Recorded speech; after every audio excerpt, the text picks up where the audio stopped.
המספר הוא מספר דינמי. בניגוד מוחלט לגיבור של אבלין וו בדקליין ופול, שכמו, כמעט כמו קנדיד הוולטריאני, חד ב-360 מעלות ולא השתנה בו כלום. גם בקנדיד אגב לא השתנה כלום, חוץ מהעובדה שהוא מבקש ממורו פנדוס לבלום את פיו. זה הכל, די נמאס לו מהשטויות האלה, אבל זה לא שהוא הפך למישהו אחר קנדיד.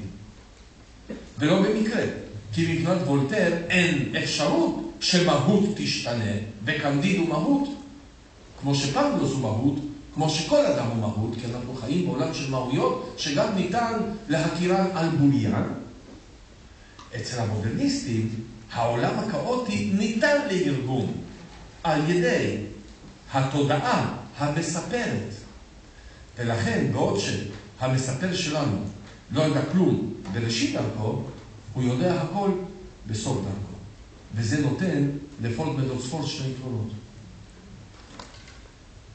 יתרון אחד שהוא מצליח לשמור אותנו באפלה, והאפקט האדיר של הספר, שאנחנו נקדיש לו עוד כמה דקות כאן במפגש הבא, שהוא פשוט אפקט אדיר של עצב עמוק.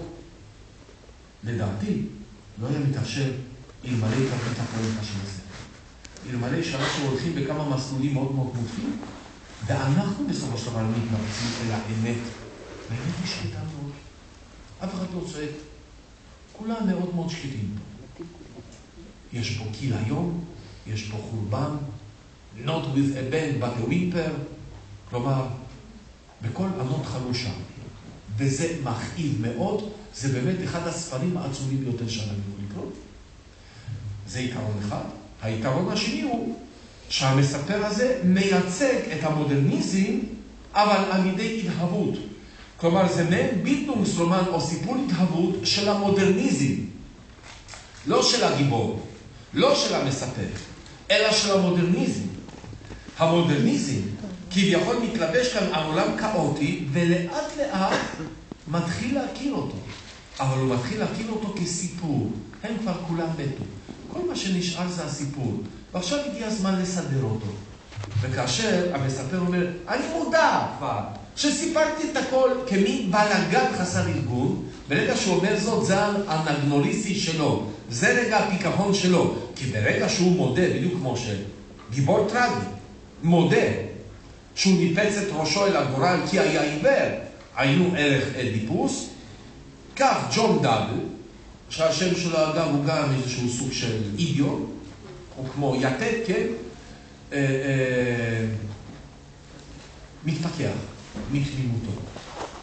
כמספר שמספר לנו, בעמודים האחרונים, הוא כביכול אומר לנו, אוקיי, הגיע הזמן, עכשיו סוף סוף אני יודע דברים, אני גם ניקית את עצמי מהתפיסות המוזרות שלי, הוא אומר, ועכשיו אני אוכל לחלוק עמכם את האמת, בואו נספר לכם מה באמת קרה.